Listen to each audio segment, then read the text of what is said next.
Bismillahirrahmanirrahim. Assalamualaikum warahmatullahi wabarakatuh. Perkenalkan, nama saya Lutfia Tunisa dengan NIM 2111636 dari kelas TBIB. Pada kesempatan kali ini saya akan memaparkan materi dengan judul pengertian paradigma dan paradigma kehidupan. Istilah paradigma pada awalnya berkembang dalam dunia ilmu pengetahuan, terutama dalam kaitannya dengan filsafat ilmu pengetahuan. Secara terminologis, tokoh yang mengembangkan istilah tersebut dalam dunia ilmu pengetahuan adalah Thomas S. Kuhn dalam bukunya yang berjudul The Structure of Scientific Revolution.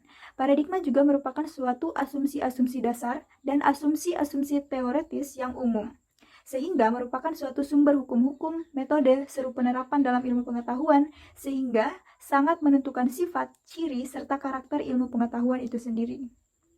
Paradigma itu juga merupakan asumsi-asumsi dasar dan asumsi-asumsi nilai, sehingga merupakan suatu sumber hukum, metode, serta penerapan dalam ilmu pengetahuan yang menentukan sifat, ciri, serta karakter ilmu pengetahuan sendiri. Arti paradigma ditinjau dari asal-usul dari beberapa bahasa di antaranya.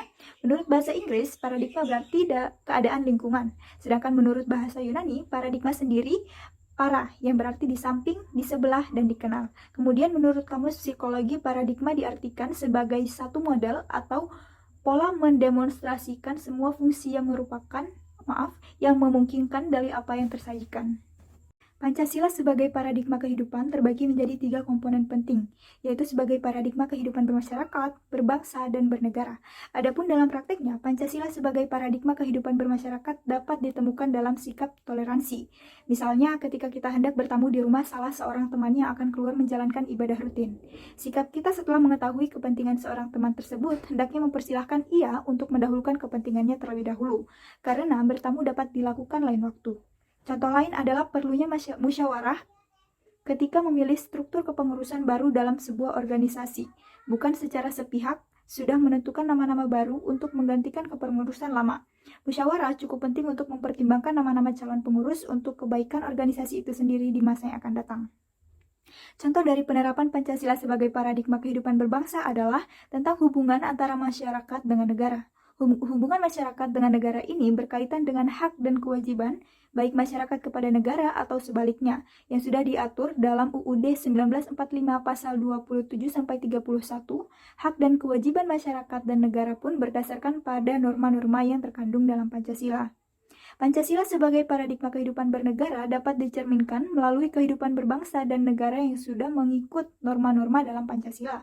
Menurut UUD 1945 sendiri, Pancasila merupakan sumber dari segala sumber-sumber hukum. UUD 1945 juga dibentuk dengan Pancasila sebagai dasarnya. Mungkin itu saja dari saya, kurang dan lebihnya mohon dimaafkan.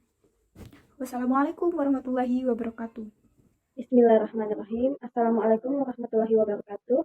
Perkenalkan, nama saya Yuniastira dengan NIM 2116037 dan saya adalah pemateri ke-17 dengan tema Pancasila sebagai paradigma pembangunan. Baik, langsung saja. Pancasila sebagai paradigma pembangunan artinya Pancasila berisi anggapan-anggapan dasar yang merupakan kerangka keyakinan yang berfungsi sebagai acuan, pedoman dalam perencanaan, pelaksanaan, pengawasan, dan pemanfaatan hasil-hasil pembangunan nasional.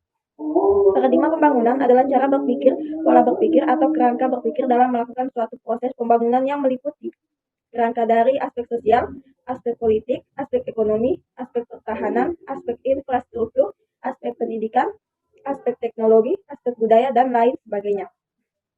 Pancasila sebagai paradigma artinya nilai-nilai dasar Pancasila secara normatif menjadi dasar, kerangka acuan, dan tolok ukur segenap aspek pembangunan nasional yang dijalankan di Indonesia.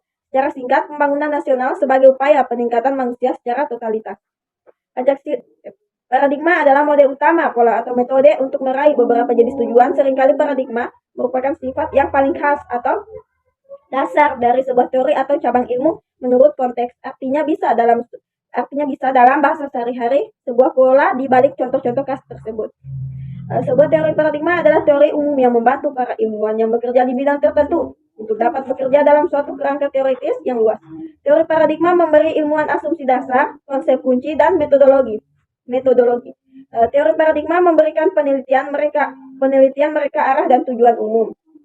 Sebuah teori paradigma adalah teori umum yang membantu para ilmuwan yang bekerja di bidang tertentu untuk dapat bekerja dalam suatu kerangka teoritis yang luas. Teori paradigma juga memberi ilmuwan asumsi dasar, konsep kunci, dan metodologi. Teori paradigma memberikan penelitian mereka arah dan tujuan umum. Mungkin itu saja, sekian dari saya. Assalamualaikum warahmatullahi wabarakatuh. Assalamualaikum warahmatullahi wabarakatuh. Perkenalkan, nama saya Miftahul Hidayah dengan NIM 211160038. Ini memaparkan makalah saya dengan judul Pancasila sebagai Paradigma Pembangunan IPTEK. Pancasila sebagai paradigma pembangunan IPTEK mengandung pengertian bahwa Pancasila memberikan dasar nilai bagi pembangunan IPTEK demi kesejahteraan manusia. Dengan kata lain, dalam pengembangan IPTEK, Pancasila harus dijadikan sumber nilai, kerangka berpikir serta dasar moralitas. Adapun hakikat Pancasila sebagai paradigma pembangunan IPTEK adalah sebagai berikut. Sila ketuhanan yang Maha Esa mengkomplementasikan ilmu pengetahuan pencipta perimbangan antara rasional dan irasional, antara akal rasa dan kehendak. Berdasarkan sila ini, IPTEK tidak hanya memikirkan apa yang ditemukan atau diciptakan, tetapi juga harus mempertimbangkan maksud dan akibat bagi manusia dan lingkungannya.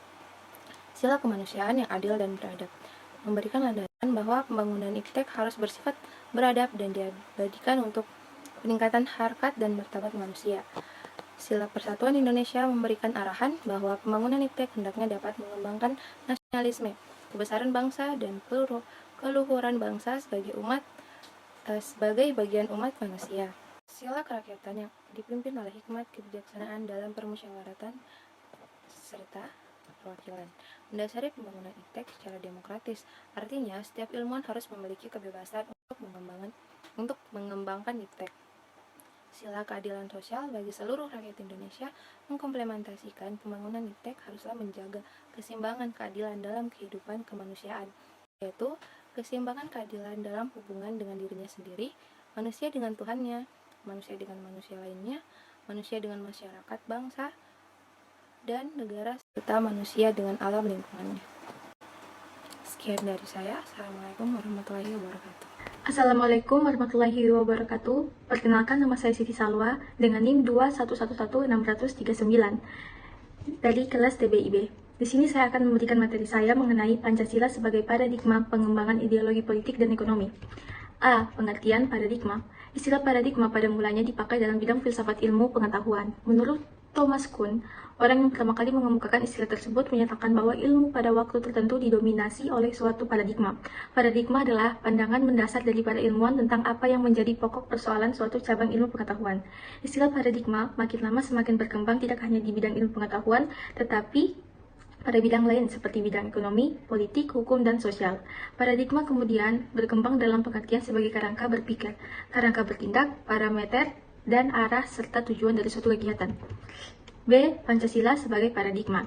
Pancasila sebagai paradigma dimaksudkan bahwa Pancasila sebagai sistem nilai acuan, kerangka berpikir, pola acuan berpikir, dan tolok ukur segenap aspek pembangunan nasional yang dijalankan di Indonesia. Hal ini sebagai konsekuensi atas pengakuan dan penerimaan bangsa Indonesia atas Pancasila sebagai dasar negara ideologi. Sistem nilai yang dijadikan kerangka landasan, kerangka cara, dan sekaligus kerangka arah atau tujuan bagi menyandangnya, yaitu A. Bidang politik, B. Bidang ekonomi, C. Bidang sosial dan budaya, D. Bidang hukum, E. Bidang kehidupan antar umat beragama. Pancasila sebagai paradigma dalam berbagai bidang pengembangan. 1. Dalam bidang politik.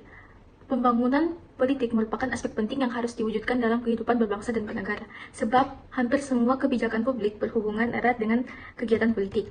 Dalam proses pembangunan politik, warga negara Indonesia harus ditempatkan sebagai subjek politik, bukan hanya sekedar objek politik.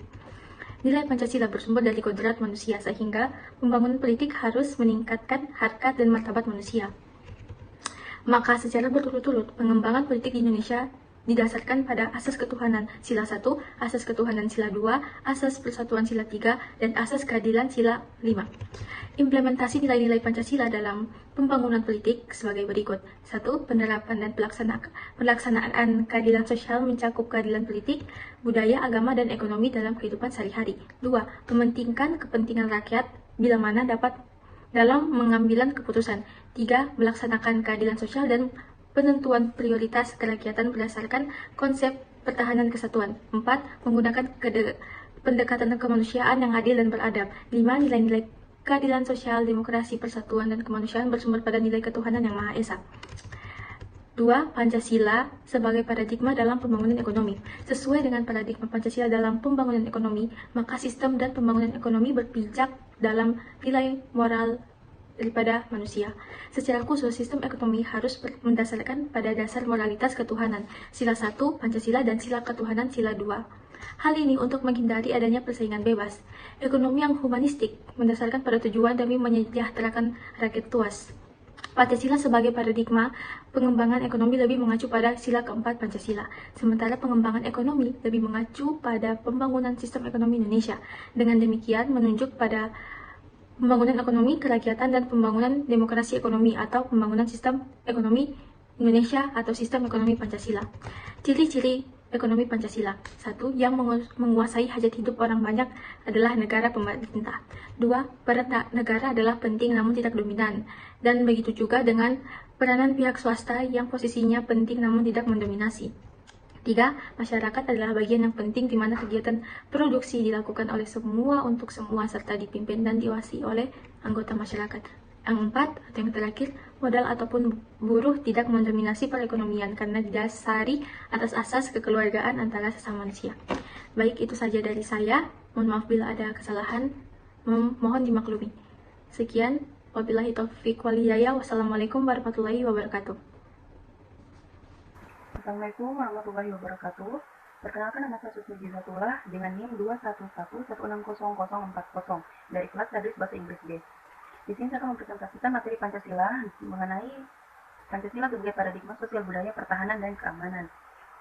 Baik, untuk yang pertama itu Pancasila sebagai paradigma pembangunan sosial budaya.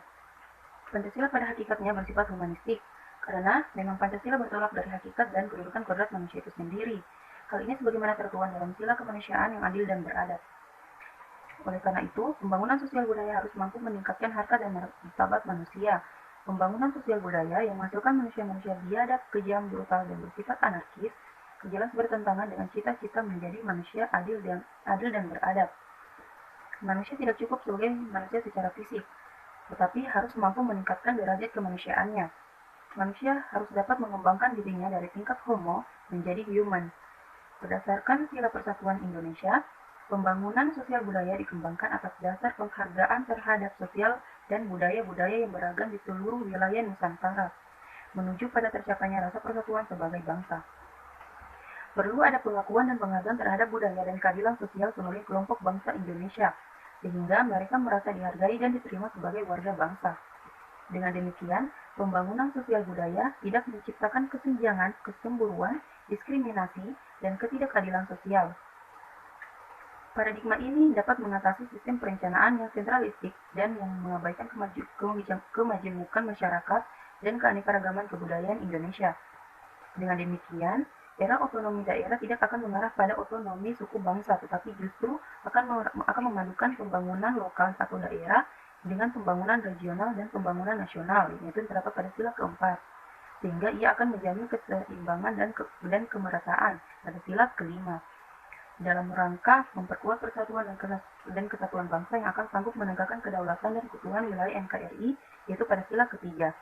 Apabila dicermati sesungguhnya, nilai-nilai Pancasila itu memenuhi kriteria sebagai puncak-puncak kebudayaan, sebagai kerangka acuan bersama bagi kebudayaan-kebudayaan di daerah, yaitu contoh pada sila pertama, menunjukkan tidak satupun suku bangsa ataupun golongan sosial dan komunitas setempat Indonesia yang tidak mengenal kepercayaan terhadap Tuhan Yang Maha Esa. Dan yang sila kedua itu merupakan nilai budaya yang dijunjung tinggi oleh segenap warga negara Indonesia tanpa membedakan asal-usul kesukubangsaan, kedaerahan maupun golongannya. Sila ketiganya yaitu mencerminkan nilai budaya yang menjadi kebulatan tekad masyarakat majemuk di Kepulauan Nusantara untuk mempersatukan diri sebagai satu bangsa yang berdaulat. Sila keempat merupakan nilai budaya yang luas persebaraannya di kalangan masyarakat majemuk Indonesia untuk melakukan kesepakatan melalui musyawarah. Sila ini sangat relevan untuk mengendalikan nilai-nilai budaya yang mendahulukan kepentingan perorangan. Yang terakhir yaitu sila kelima, betapa nilai-nilai keadilan sosial itu menjadi landasan yang membangkitkan semangat perjuangan bangsa Indonesia dalam memajukan kesejahteraan umum, mencerdaskan kehidupan bangsa, dan ikut serta melaksanakan ketertiban dunia yang berdasarkan kemerdekaan, perdamaian abadi, dan keadilan sosial. Dan selanjutnya, akan menjelaskan mengenai Pancasila sebagai paradigma pertahanan dan keamanan. Pancasila sebagai paradigma pertahanan dan keamanan. Pertahanan mengandung makna suatu kemampuan bangsa untuk membina dan menggunakan kekuatan nasional guna menghadapi ataupun menangkal rongrongan, gangguan, ancaman maupun tekanan dari luar. Adapun keamanan mengandung arti kemampuan bangsa untuk membina dan menggunakan kekuatan nasional guna menghadapi serta menangkal ancaman, gangguan, dan tantangan yang datang dari dalam negeri. Perkembangan Pancasila sebagai paradigma pertahanan dan keamanan. Pancasila sebagai paradigma pembangunan pertahanan keamanan telah diterima bangsa Indonesia sebagaimana tertuang dalam Undang-Undang Nomor 3 Tahun 2002 tentang Pertahanan Negara. Dalam undang-undang tersebut dinyatakan bahwa pertahanan negara bertitik tolak pada falsafah dan pandangan hidup bangsa Indonesia untuk menjamin keutuhan dan tetap tegaknya negara kesatuan Republik Indonesia yang berdasarkan Pancasila dan Undang-Undang Dasar 1945. Pancasila sebagai paradigma pertahanan dan keamanan pada masa Orde Lama. Pada masa Orde Lama, Pancasila dipahami berdasarkan paradigma yang berkembang pada situasi dunia yang diliputi oleh tajamnya konflik ideologi. Pada saat itu, kondisi politik dan keamanan dalam negeri diliputi oleh kekacauan dan kondisi sosial budaya berada dalam suasana transisional dan dari masyarakat terjajah menjadi masyarakat yang merdeka. Masa Orde Lama adalah masa pencarian bentuk implementasi Pancasila, terutama dalam sistem kenegaraan. Pancasila sebagai paradigma pertahanan dan keamanan pada masa Orde Baru. Dilihat dari konteks zaman, upaya Soeharto tentang Pancasila diliputi oleh paradigma yang esensinya adalah bagaimana menegakkan substansi guna mendukung rehabilitas dan pembangunan ekonomi. Istilah terkenal pada saat itu adalah stabilitas politik yang dinamis, diikuti dengan trilogi pembangunan. Perincian pemahaman Pancasila itu sebagaimana yang kita lihat dalam konsep P4 dengan esensi selaras, serasi, dan seimbang. Soeharto melakukan ijtihad politik dengan melakukan pemahaman Pancasila melalui apa yang disebut dengan P4 atau Eka Prasetya Pancakarsa. Itu tentu saja didasarkan pada pengalaman era sebelumnya dan situasi baru yang dihadapi bangsa. Pancasila sebagai paradigma pertahanan dan keamanan pada masa reformasi. Bentuk aktualisasi Pancasila sebagai paradigma membangun hankam yang santun atau madani adalah bahwa setiap alat negara yang ada, yaitu seperti TNI, AD, AL, dan AU, itu bersatu padu dalam menjaga keutuhan NKRI, serta melindungi segenap individu warga negara tanpa terkecuali.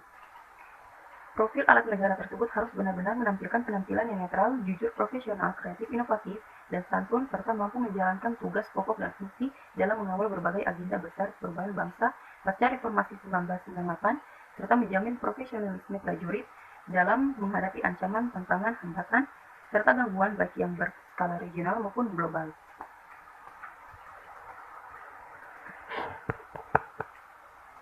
Implementasi Pancasila dalam pembuatan kebijakan negara dalam bidang pertahanan dan keamanan.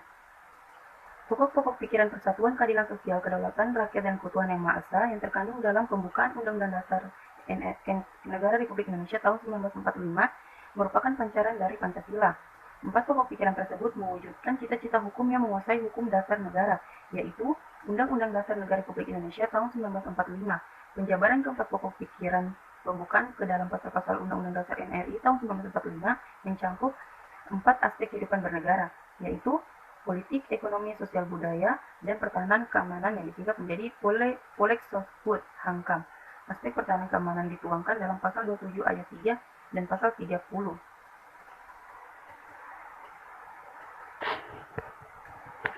Baik, sekian materi dari saya. Saya akhiri. Wassalamualaikum warahmatullahi wabarakatuh.